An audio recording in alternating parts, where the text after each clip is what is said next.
The silk dress had cost more than most men earned in a year.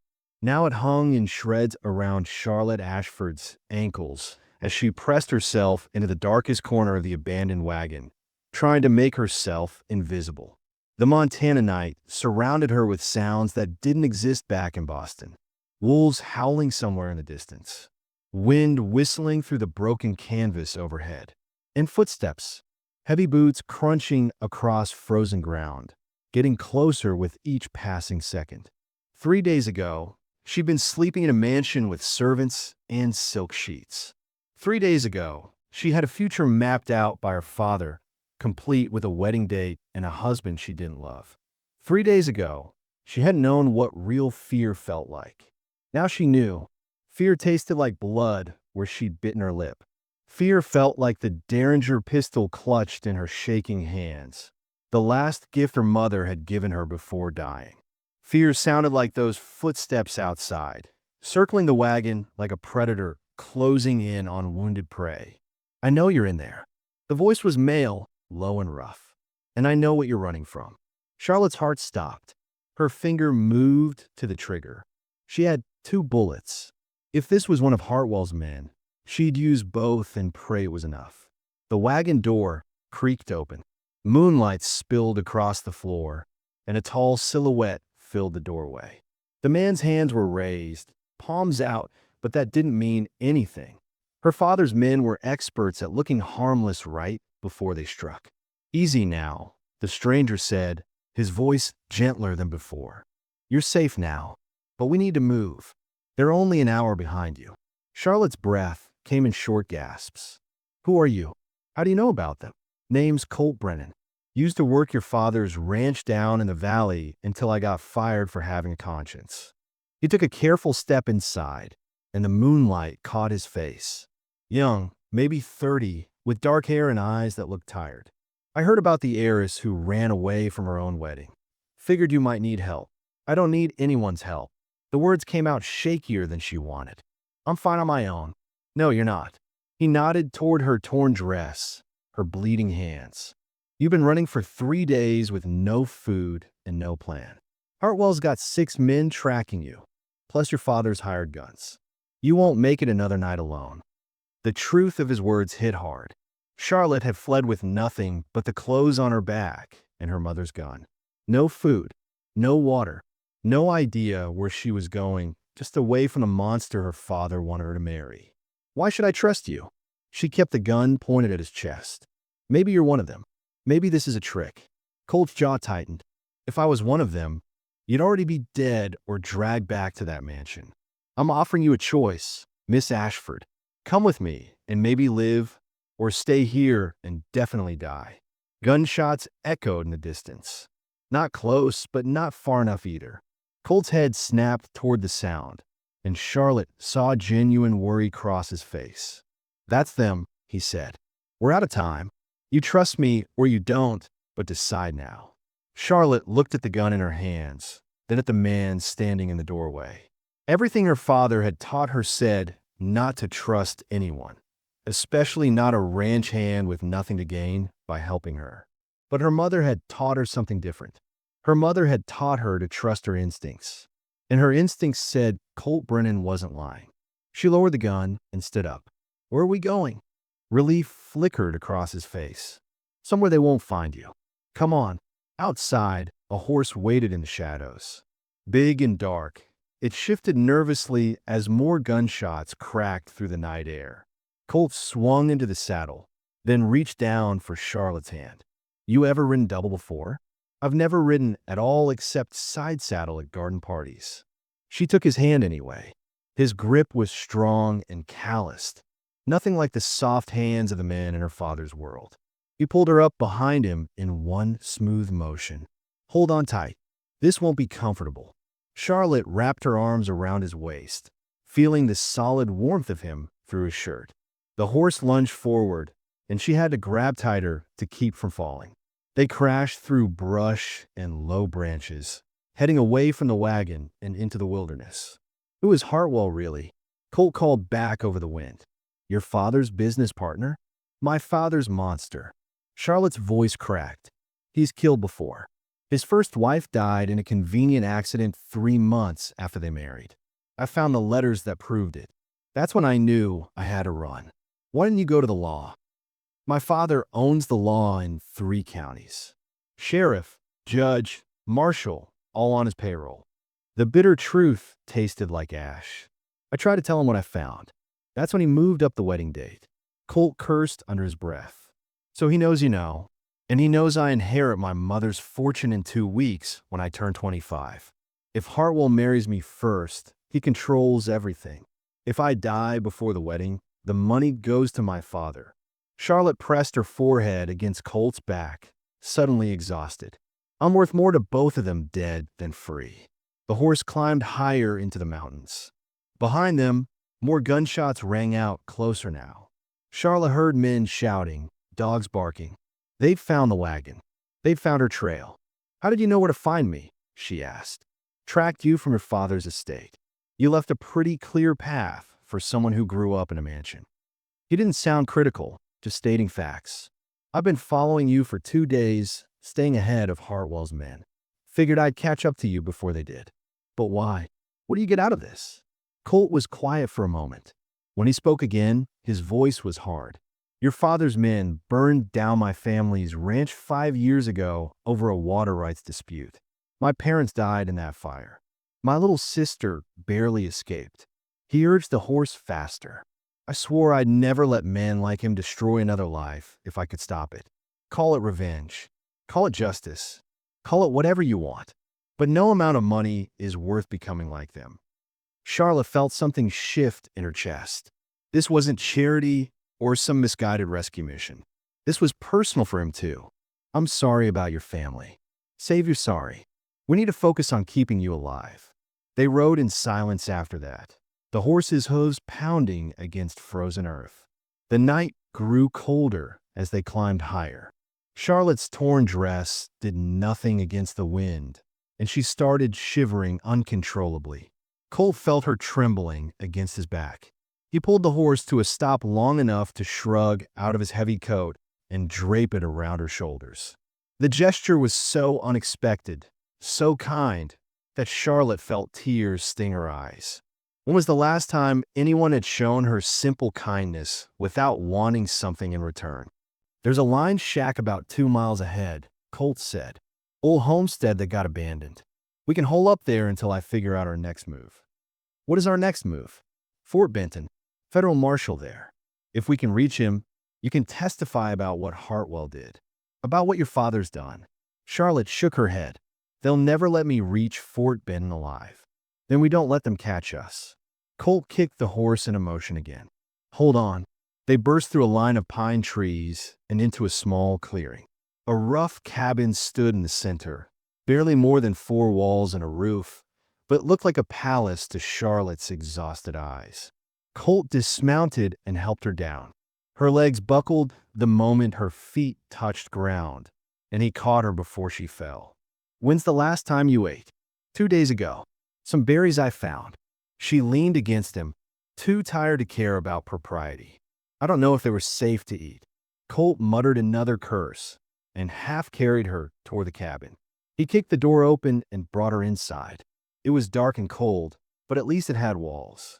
He settled her on the floor near what looked like an old fireplace, then moved quickly around the small space, checking the windows and door. I've got some jerky and hardtack in my saddlebags. Not much, but it'll keep you going. He knelt beside her, studying her face in the dim light. You did good, Miss Ashford. Running like you did, surviving this long. Most society ladies wouldn't have lasted one night. I'm not most society ladies. Charlotte tried to smile, but couldn't quite manage it. And it's Charlotte. If you're risking your life for me, you should at least use my first name. Charlotte, then. He stood and moved toward the door. I'll get supplies and secure the horse. Try to rest. But before he could step outside, a sound froze them both in place. Gunshots. Close. Very close. And voices shouting in the darkness. Colt's hand moved to the gun at his hip. He looked back at Charlotte, and she saw the truth in his eyes. They were out of time. The gunshots faded into the distance, swallowed by the growing wind. Colt stood frozen by the door, hand still on his pistol, listening hard. Charlotte held her breath, waiting for the sound of boots on the porch, for the door to burst open, for everything to end right here in this abandoned cabin. But the voices moved away, growing fainter. The hunters were passing by, following a false trail. Colt finally exhaled and relaxed his grip on the gun. They're heading east. Must have lost our tracks at the creek crossing. He turned to Charlotte. We got lucky, but that luck won't hold if we try to move in the dark. So we stay here. Charlotte's voice shook despite her best efforts to control it. We stay here. He moved to the window, peering out at the night. Storm's rolling in anyway. See those clouds? We'll have snow by morning. Heavy snow from the look of it. Charlotte followed his gaze. Even in the darkness, she could see the massive wall of clouds blocking out the stars. The temperature had already dropped, and the wind carried the sharp bite of coming winter. Snow will cover our tracks, Colt continued. Make it harder for them to follow. Might trap us here for a day or two, but it'll trap them too. He finally moved away from the window and started checking the cabin more carefully. Could be worse. This place has a roof and a fireplace. I've sheltered in worse. He disappeared outside and returned moments later with his saddlebags and a bundle of firewood someone had left stacked against the outer wall. Charlotte watched as he efficiently built a fire in the old stone fireplace. The flames caught and spread, throwing dancing light across the small space. For the first time, Charlotte could really see where they were. The cabin was a single room, maybe 15 feet square. A broken chair sat in one corner. An old bed frame with no mattress leaned against the far wall. Gaps between the log walls let in thin streams of cold air. It was rough and primitive and nothing like any place she'd ever spent the night. It was the most beautiful thing she'd ever seen. Here, Colt pulled something wrapped in cloth from his saddlebag. Jerky and hardtack. Not fancy, but it'll keep you alive. Charlotte took the food with trembling hands. The jerky was tough and salty, the hardtack like chewing on wood, but she'd never tasted anything so good. She hadn't realized how hungry she was until that first bite. Colt watched her eat, his expression unreadable. When she'd finished the small portion he'd given her, he pulled out a canteen. Drink slow. It's all we've got until I can melt snow. The water was lukewarm and tasted like metal, but Charlotte didn't care. She drank carefully, making herself stop before she wanted to. Thank you, she said quietly. Colt shrugged and turned back to the fire. Get some rest. I'll keep watch. But Charlotte couldn't rest. Her mind kept spinning, replaying the last 3 days over and over. The moment she'd found those letters in Hartwell's study. The look on her father's face when she'd confronted him. The sound of the door locking behind her as they trapped her in her own bedroom. The desperate climb down the trellis in her wedding dress. Running through the dark with dogs barking behind her. You're shaking again. Colt's voice pulled her back to the present. He was watching her with concern. Come closer to the fire. Charlotte moved nearer to the flames, but the shaking didn't stop. It wasn't just the cold anymore.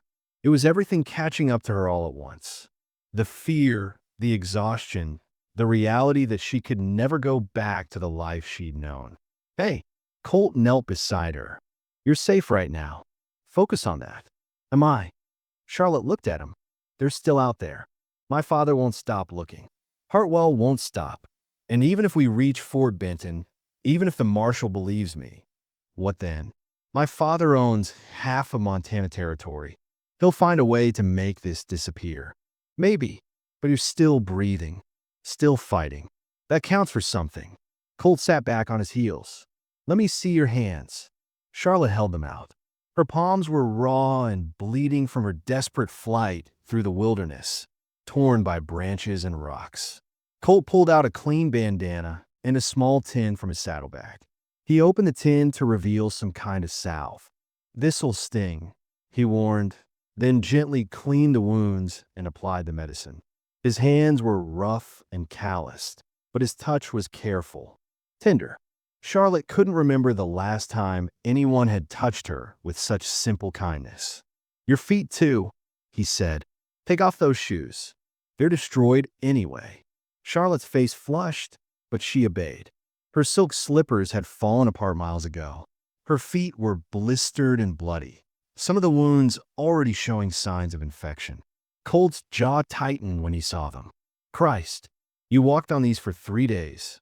I didn't have a choice." No, I guess he didn't. He treated her feet with the same careful attention he'd given her hands, wrapping them in strips of cloth from his saddlebag. "You're tougher than you look, Charlotte Ashford." Something in the way he said her name made her chest tighten, not with fear this time, but with something else, something she didn't have a name for. "Tell me about your family," she said suddenly, wanting to know more about this man who had risked everything to help her. "You said your parents died in a fire." Colt's hand stilled on the bandage. For a moment, she thought he wouldn't answer. Then he sat back and stared into the flames. "My pa built that ranch from nothing. Worked himself half to death for 20 years to make it profitable. My ma, she made a home. Flowers in the windows, good food on the table, always room for one more at dinner." His voice was quiet, distant. "Your father wanted the water rights to our creek. Pa refused to sell. Said that water was life itself, couldn't put a price on it.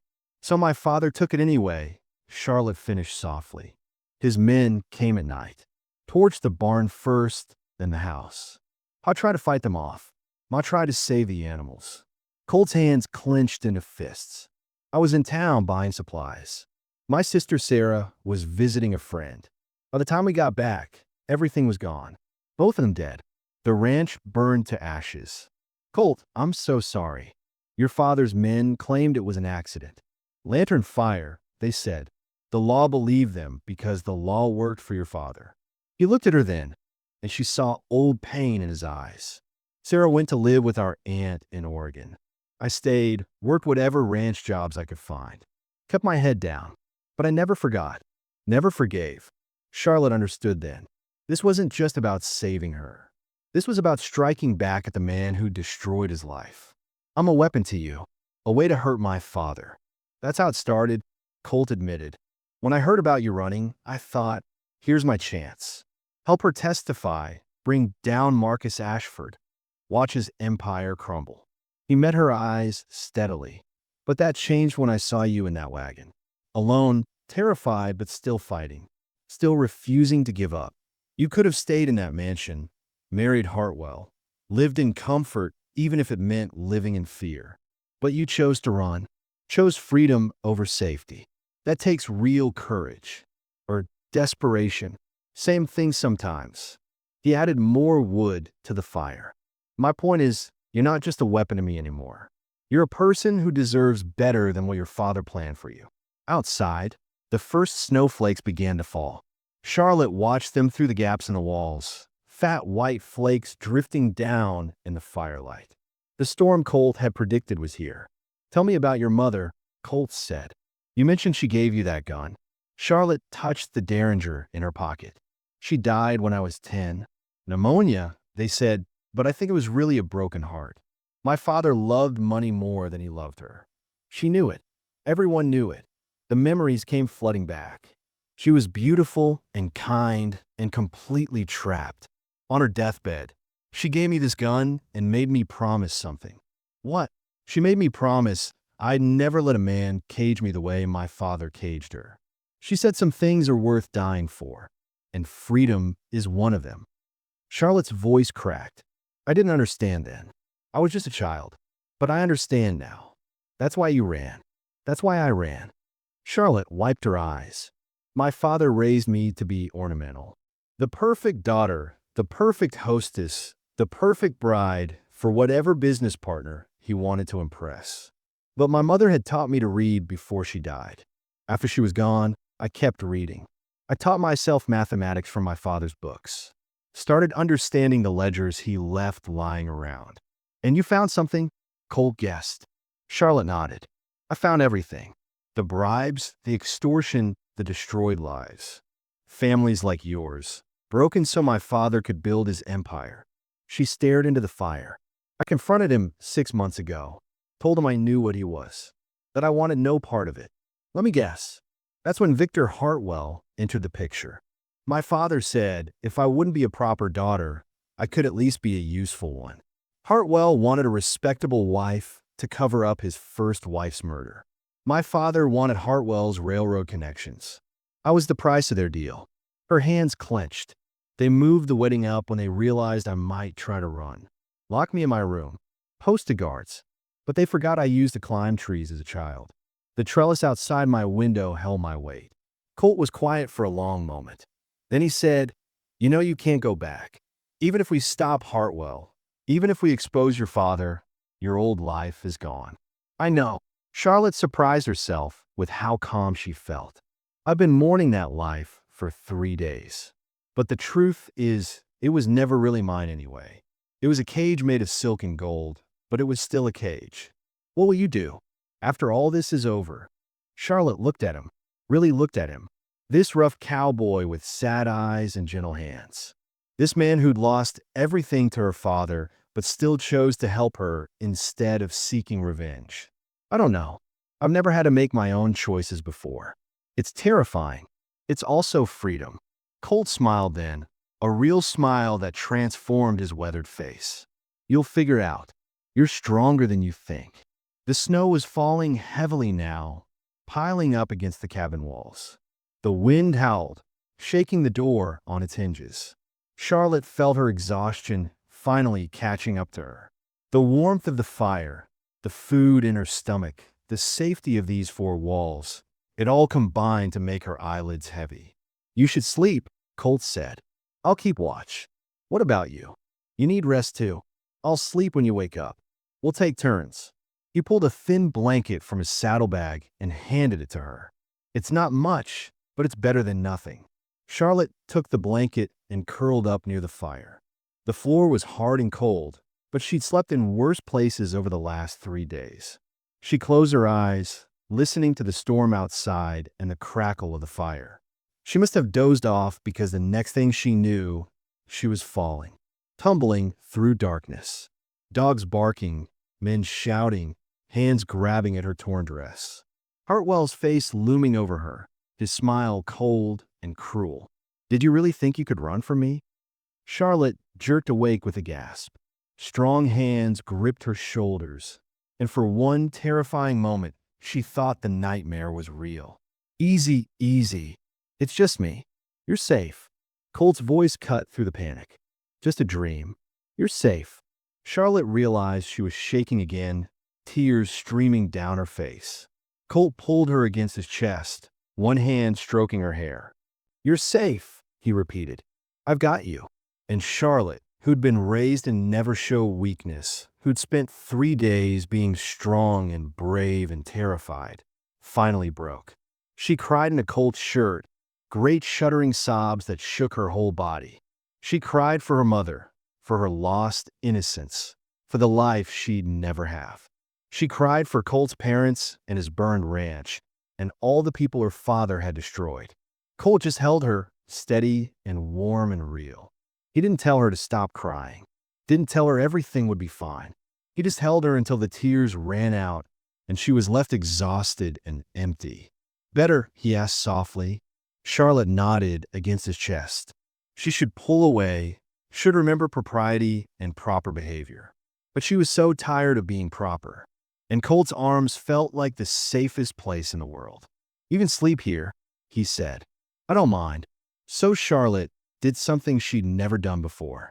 She fell asleep in a man's arms, her head on his chest, listening to the steady beat of his heart. And for the first time in 3 days, she felt truly safe. The dawn light cut through the clearing storm like a knife through silk. Charlotte jolted awake at Colt's sharp intake of breath, her body stiff from sleeping in her clothes, muscles protesting every movement. "What is it?" She scrambled to the window beside him.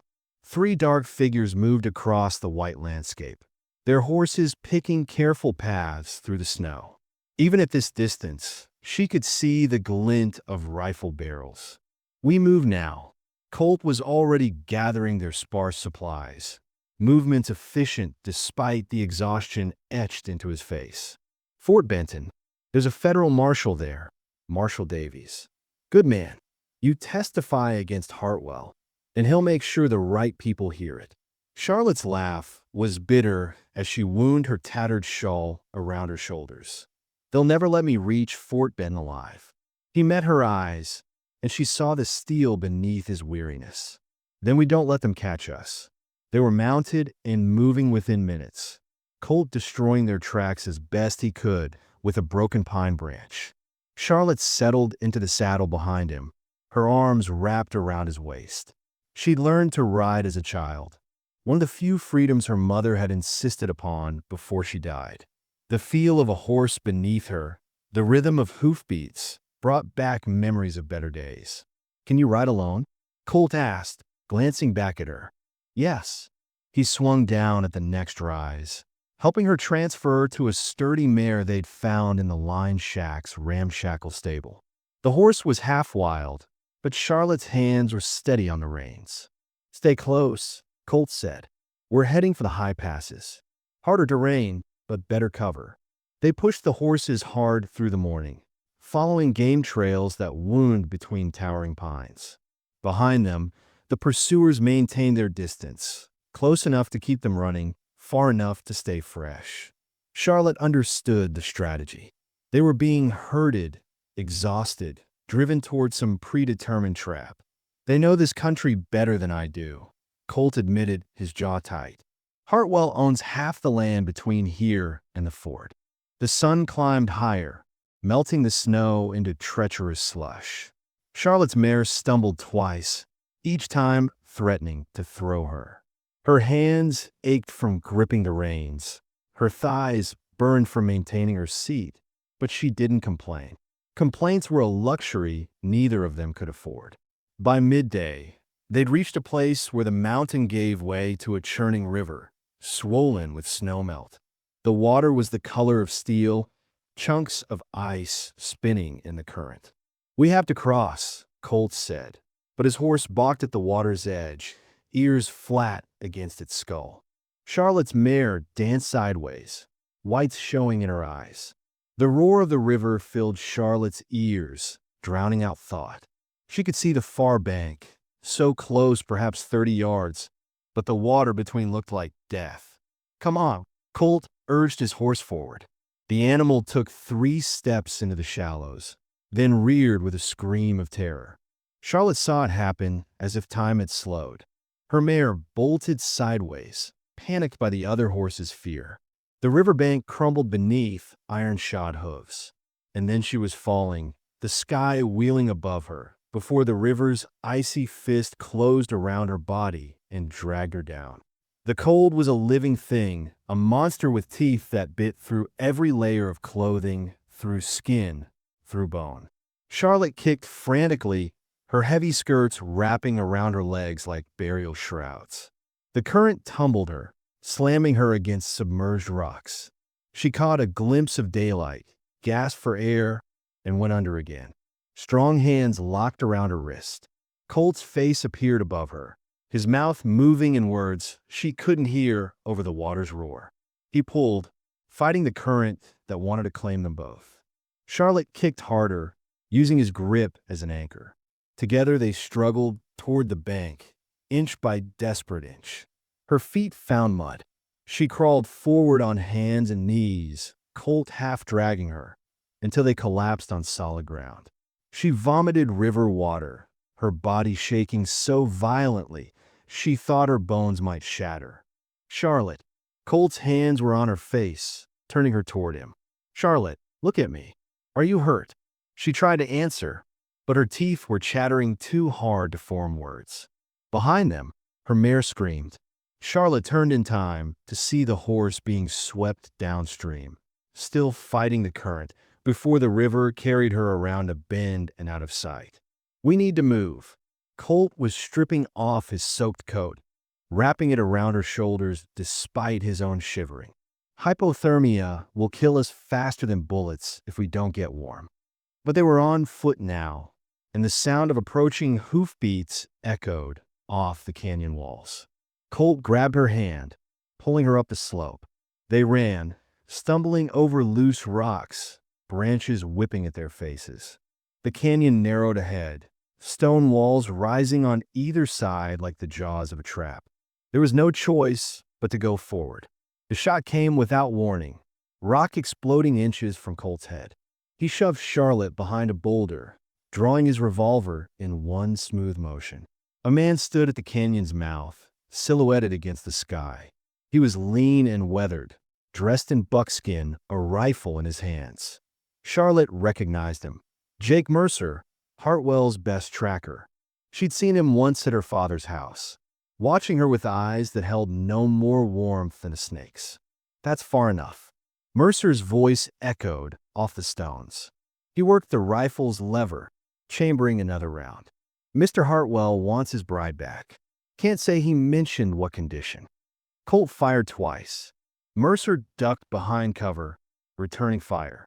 The canyon became a thunder of gunshots, each report multiplied by the stone walls until Charlotte couldn't tell how many shooters there were. She saw Colt's body jerk, saw him stagger. Blood bloomed across his left shoulder, soaking through his wet shirt. Colt! She caught him as he fell back against the boulder. I'm fine. But his face had gone gray, his breathing labored. He tried to raise his gun again, but his hand was shaking. Mercer was advancing, taking his time now, sensing victory. Come out, Miss Ashford. Make this easy on yourself. Mr. Brennan here, he's done. Maybe I let him bleed out slow, or maybe I make it quick. That's up to you. Charlotte's hand found the small derringer she'd taken from her bedroom 3 days ago. It had been her mother's, kept hidden in a jewelry box all these years. She'd never fired it, never imagined she would need to. Her fingers closed around the grip. She thought of her mother, dead at 35, worn down by her father's coldness. She thought of Hartwell's first wife, murdered and buried in an unmarked grave. She thought of Colt bleeding beside her, dying because he'd tried to help her. Charlotte stood, raising the derringer with both hands.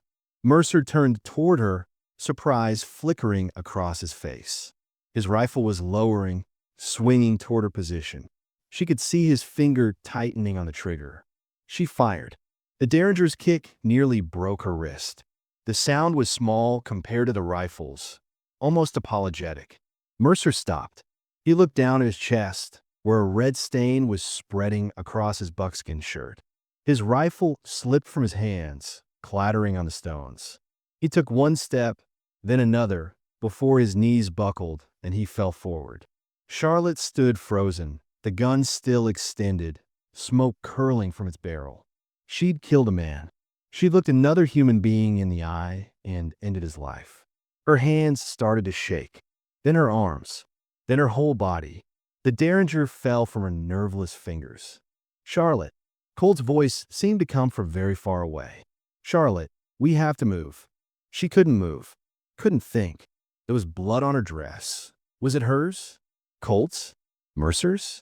The stain was spreading, just like it had spread across Mercer's chest, just like... Charlotte. Colt grabbed her shoulders, forcing her to look at him. You did what you had to. That's survival. Do you understand? You would have killed us both. I killed him. Her voice sounded strange to her own ears, distant and hollow. Yes, and now we need to go before the others arrive. He swayed on his feet, his wounded shoulder bleeding freely now. Can you help me? I need you. Those 3 words cut through her shock. I need you. Not I command you. Not I own you. He needed her. Charlotte tore a strip from her petticoat, already in tatters from 3 days of running, and pressed it against his wound. He hissed with pain, but stood still while she worked, binding the makeshift bandage as tight as she could. Can you walk? She asked. Do I have a choice? They moved through the canyon, supporting each other, leaving a trail of blood drops on the stone. Behind them, Charlotte heard voices, Mercer's companions, calling out for their fallen comrade. The canyon opened onto a broader valley, and there, clinging to the hillside like a ghost from another time, stood the remnants of a mining camp. Wooden buildings weathered gray, windows dark and empty, or carts rusting on twisted rails. They stumbled into what had once been the assayer's office, Charlotte kicking the door shut behind them. Colt collapsed against the wall, his breathing ragged. "Let me see." Charlotte knelt beside him, peeling back the blood-soaked bandage. The bullet had gone clean through, which was fortunate, but the wound was still bleeding. She found a relatively clean section of her petticoat and tore off another strip, folding it into a pad. "This will hurt," she warned. "Everything hurts." But he set his jaw and nodded. She pressed the pad against the entry wound while he grunted in pain. Her hands were steady now, focused on this task, keeping the horror at bay with action. She'd watched the household physician tend injuries before, had even assisted once when a stable boy had been kicked by a horse. "You're good at this," Colt said through gritted teeth. "I'm good at a lot of things nobody ever let me do." She tied off the bandage. "There, that's the best I can manage." Colt caught her wrist as she started to pull away. "Thank you for saving my life. You saved mine first. I didn't have to kill anyone to do it." And just like that, the wall she'd built inside herself crumbled. Charlotte felt her composure fracture, felt the sob building in her chest like a scream. She'd killed a man, watched the light go out of his eyes, saw him fall. "I killed him," she whispered. "Colt, I killed a man." He pulled her close with his good arm, letting her bury her face against his chest. Her tears came hot and fast, soaking into his shirt, mixing with the blood and river water already there. "He would have killed us both without blinking," Colt murmured against her hair.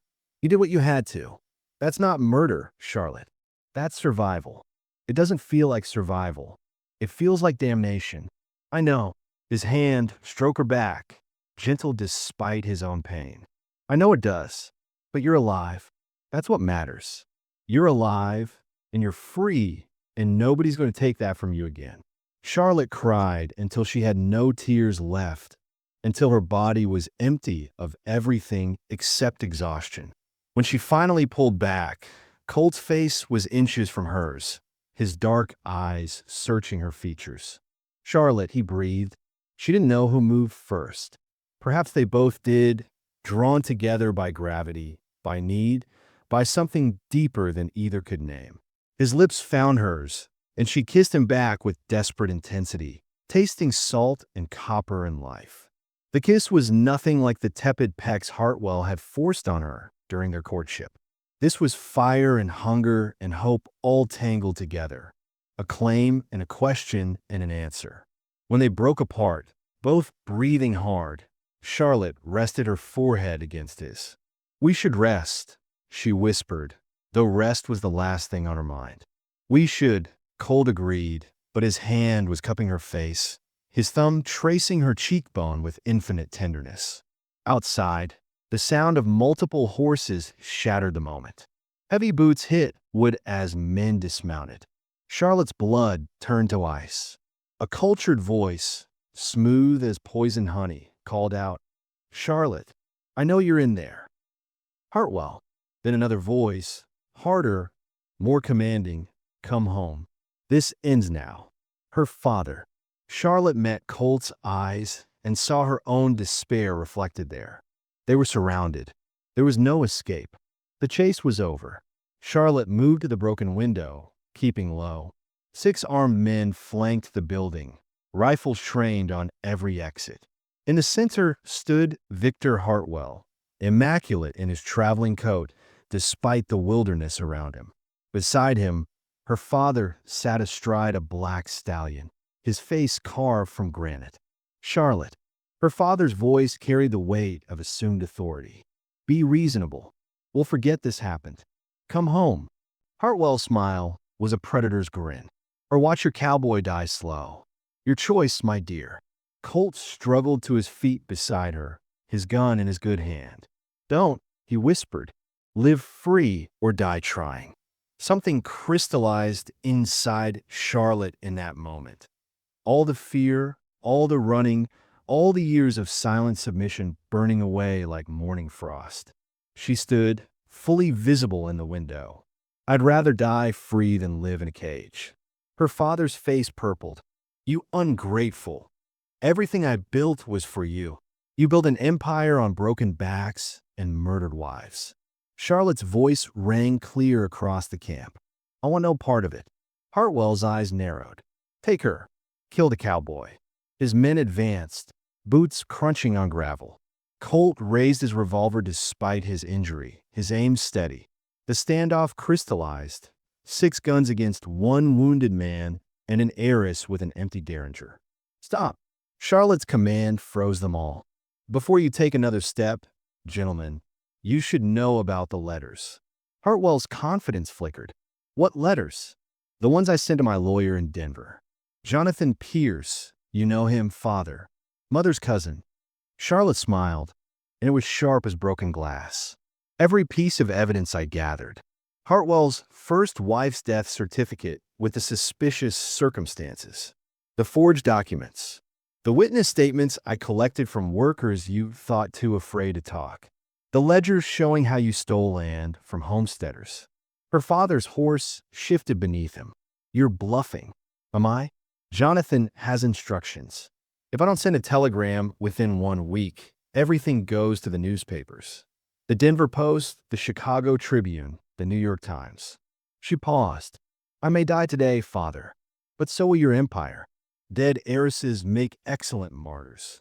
Uncertainty rippled through the armed men. One lowered his rifle slightly. Hartwell noticed, rage twisting his features. She's lying. She had no time to.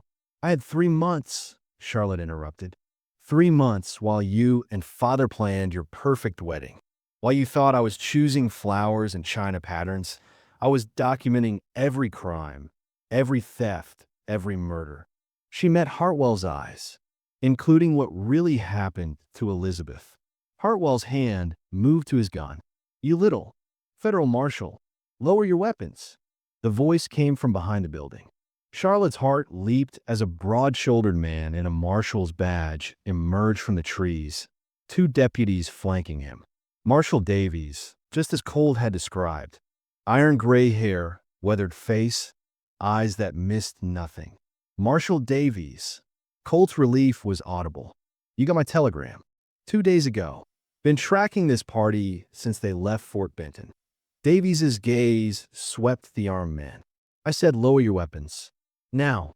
Rifles dropped, but Hartwell's hand remained on his gun. This is a private matter, Marshal. Family business. Murder's not private business, Mr. Hartwell. Especially when I've got 3 witnesses to you ordering the death of an unarmed man. Davies gestured to his deputies. Victor Hartwell, you're under arrest for conspiracy to commit murder, the suspected murder of Elizabeth Hartwell, and Hartwell drew. The gunshot cracked across the camp, but it was Davies's deputy who fired, his bullet taking Hartwell in the chest. The railroad baron staggered, surprise painted across his face, before collapsing into the dirt. Charlotte's father started to wheel his horse, but Davies was faster. Don't even think about it, Ashford. You're coming with me too. Conspiracy, fraud, attempted kidnapping. This is outrageous. I'm a criminal. Your daughter documented it all. Davies nodded to Charlotte.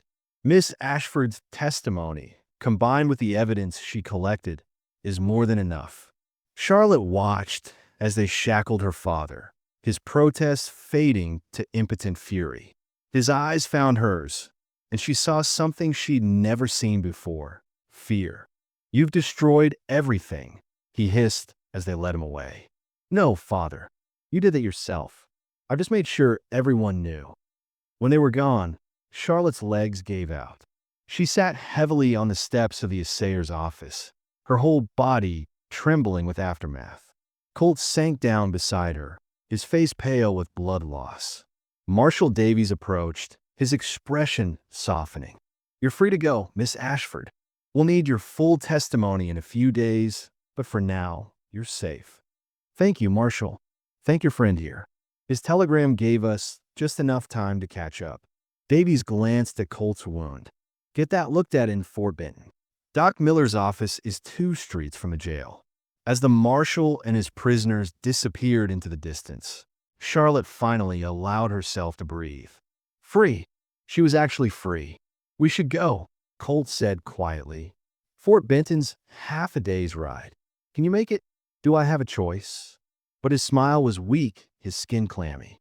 They rode double on the marshal's spare horse, Charlotte holding Colt upright as he drifted in and out of consciousness. By the time they reached Fort Benton, he was burning with fever. The doctor's office smelled of carbolic and whiskey.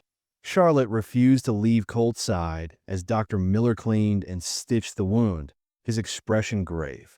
Infection set in. Next 24 hours will tell. The doctor's eyes were kind but honest. Best thing you can do is stay with him. Talk to him. Sometimes that helps them fight. Charlotte pulled a chair to the bedside, taking Colt's hot hand in both of hers. Through the night, she sat there, watching his chest rise and fall, listening to his labored breathing.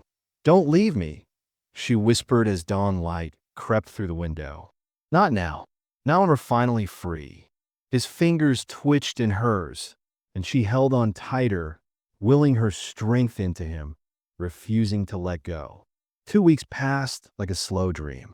Colt's fever broke on the third day, and with it came distance. He was polite, grateful even, but the warmth in his eyes had vanished behind a wall Charlotte couldn't breach. As soon as the doctor cleared him to leave, he moved to a boarding house across town. Charlotte found work at Mrs. Henderson's dress shop, her skilled hands, trained in embroidery and needlepoint, finally put to honest use. Her 25th birthday came and went without fanfare. No fortune materialized. The courts had frozen her father's assets pending investigation. She had nothing but the clothes on her back and the wages she earned. Yet standing at the shop counter, measuring fabric for a rancher's wife, Charlotte felt something she'd never known in her father's mansion: pride. You've got good hands, Mrs. Henderson observed one afternoon. Steady. Most society girls couldn't thread a needle to save their lives. Charlotte smiled. I'm not a society girl anymore. She lived at a boarding house for working women, sharing a room with 2 laundresses. Her hands grew rough. Her back ached by day's end. But each night she fell asleep with a sense of peace she'd never known among silk sheets and servants. The other women shared their stories over simple dinners, tales of hardship and survival, loss and small victories.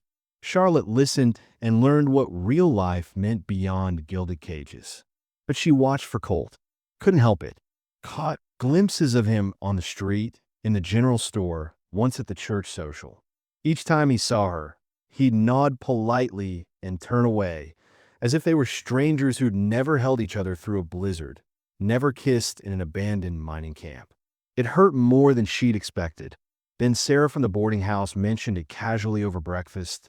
That handsome cowboy, the one who brought you in, I heard he's leaving. Wyoming territory, homestead land waiting. Charlotte's coffee turned to ash in her mouth. She found him at the livery stable that evening, saddling his horse.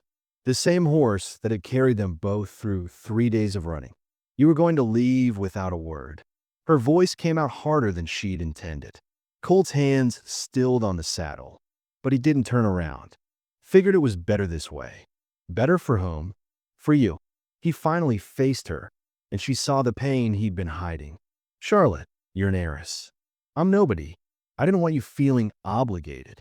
The word hit like a slap. Obligated? You think that's what this is? What else could it be? His laugh was bitter. You were grateful. I helped you escape. But now you're safe, and you'll get your fortune back eventually. And what? I'll go back to being that terrified girl in the wagon. Charlotte stepped closer, anger burning through her hurt. I'm not that person anymore, Colt. You of all people should know that. I do know. That's why I'm leaving. He turned back to his horse. You've got a chance to rebuild your life. Real life. I've got nothing to offer you but hard work and harder winters. You're offering me a choice. That's everything. His shoulders tensed, but he didn't respond. Charlotte moved around the horse to face him directly. In that wagon, I was alone and terrified. You gave me hope. In that line shack, you showed me kindness I never knew existed. In that canyon, you showed me what real courage looks like. Her voice dropped. You asked why you risked your life for me. You said you didn't know me. But you do know me, Colt. You're the only one who ever has. Charlotte, I killed a man. The words came raw. I watched my father dragged away in chains. I lost everything I thought I was. And through all of it, you saw me. Not the heiress, not the runaway, not the scandal. Me. Colt's jaw worked, his hands gripping the saddle horn white-knuckled. About a homestead claim in Wyoming. Quarter section of land that needs everything. House, barn, fences, well. It'll take years of backbreaking work just to make it livable. I'll probably fail. Most homesteaders do. Then we'll fail together. You don't understand. I understand that I've spent my whole life in a prison. That wagon was just the first cage with bars I could see. She caught his arm, forcing him to look at her. You're offering me freedom, Colt. Real freedom. The choice to build something with my own hands, to fail or succeed on my own merits. How could you think I'd refuse that? Something cracked in his expression. I've loved you since I saw you standing defiant in front of your father. Since you refused to go back to that cage, even with a gun to your head. Since his voice broke. How could I not love you? Charlotte's heart stuttered. Then why are you leaving? Because loving you means wanting what's best for you, even if it's not me. You stubborn fool. She grabbed his shirt, pulling him down to her level. I'm telling you what's best for me. Are you going to listen, or are you going to make my choices for me like every other man in my life? Let's stop him cold. I don't want comfort, Charlotte continued fiercely. I don't want safety or society or some genteel existence. I want to work until my muscles ache. I want to build something real. I want to wake up every morning knowing I earned my place in the world. She paused, her voice softening. And I want to do it with you. Colt stared at her for a long moment. Then suddenly his arms were around her, pulling her close, his face buried in her hair. Come with me to Wyoming. Yes. He pulled back, shock written across his features. Just like that. Charlotte smiled, the first genuine smile in 2 weeks. Just like that. It won't be easy. The work is. When do we leave? His laugh was half disbelief, half joy. 3 days. Need to get supplies, file the claim transfer. Then we have 3 days to plan our future. She rose on her toes and kissed him, tasting salt and hope and home. When they finally broke apart, Colt kept his forehead pressed to hers. Are you sure? I've never been more sure of anything in my life. And for the first time since the blizzard, Charlotte saw that wall crumble, saw the warmth flood back into his eyes as he smiled. Really smiled. At her. Then let's go build ourselves a life, Miss Ashford. Mrs. Brennan, she corrected softly. If you'll have me. His answer was another kiss, deep and promising, full of all the tomorrows they'd claimed together. The journey west took 3 weeks, and Charlotte had never been happier. Gone were the silk dresses and kid gloves. She wore practical wool and denim now, her hair braided simply down her back. She rode her own horse. A sturdy mare Colt had helped her choose, and each night they made camp under stars so vast they made her former life seem impossibly small. Tell me about the land, she said one evening, wrapped in a shared blanket by the fire. Colt's eyes lit up the way they always did when he spoke of Wyoming. Quarter section, 160 acres. Rolling grassland with a creek running through. Good water, decent soil. Needs everything, but the bones are there. It sounds perfect. It's dirt and hope, Charlotte. That's all. She kissed his jaw. It's ours. That makes it everything.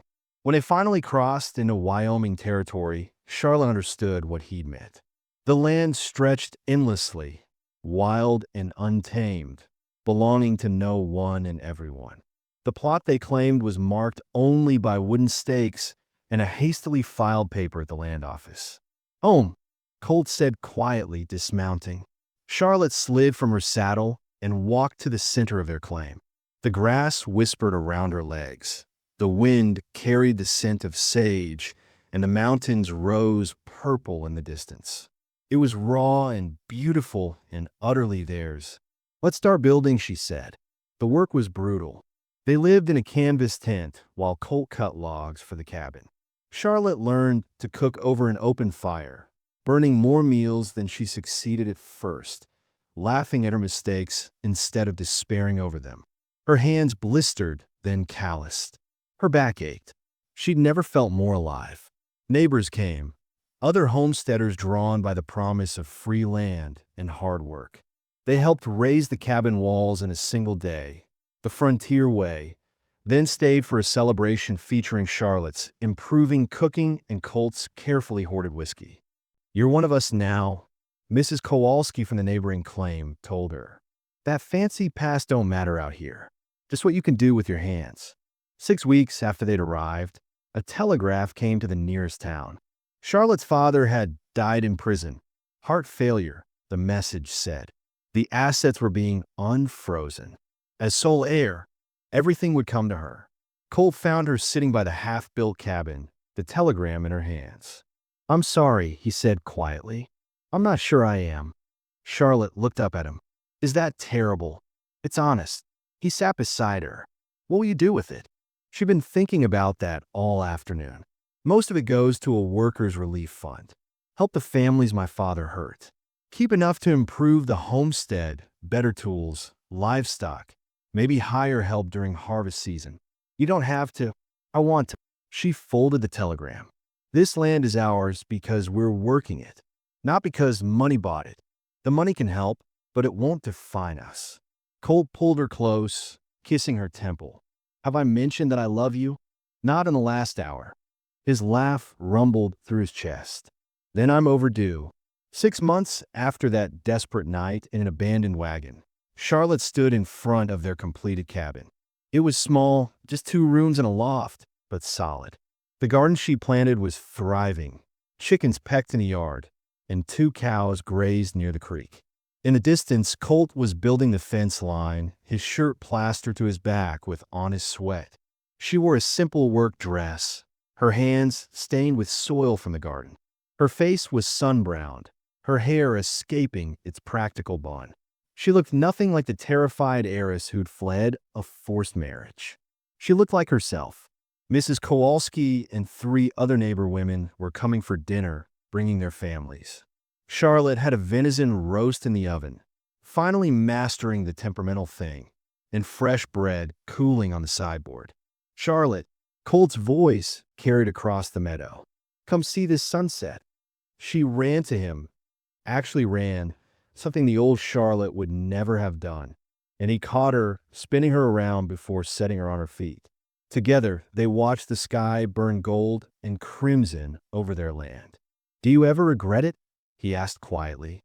"Giving up everything you had?" Charlotte thought about the mansion she'd left behind, the fortune she'd donated, the society that had defined her. Then she looked at the cabin they'd built with their own hands, the garden flourishing from her labor, the man beside her who loved her not for her name or wealth, but for herself. "They said I lost everything when I ran," she murmured. "My fortune, my status, my name. But standing here in the life we built together, I know the truth." She turned to face him, her hand finding his. "I didn't lose anything in that abandoned wagon, Colt. I found everything." He kissed her then, soft and deep and full of promise, as the Wyoming sky painted them in shades of gold. Behind them, smoke rose from their cabin's chimney. Their land stretched out in all directions, hard-won, hard-worked, and wholly theirs. The future would bring challenges, harsh winters, failed crops, difficult years. But they would face it together as equals, building their life one day at a time. As the sun slipped below the horizon, Charlotte rested her head against Colt's shoulder and smiled. The girl who'd hidden terrified in a wagon was gone. In her place stood a woman who'd chosen her own path, who'd fought for her freedom, who'd learned that home wasn't a place or a fortune. Home was this: strong arms around her, honest work done, and endless sky above. And for the first time in her life, Charlotte Brennan was truly home.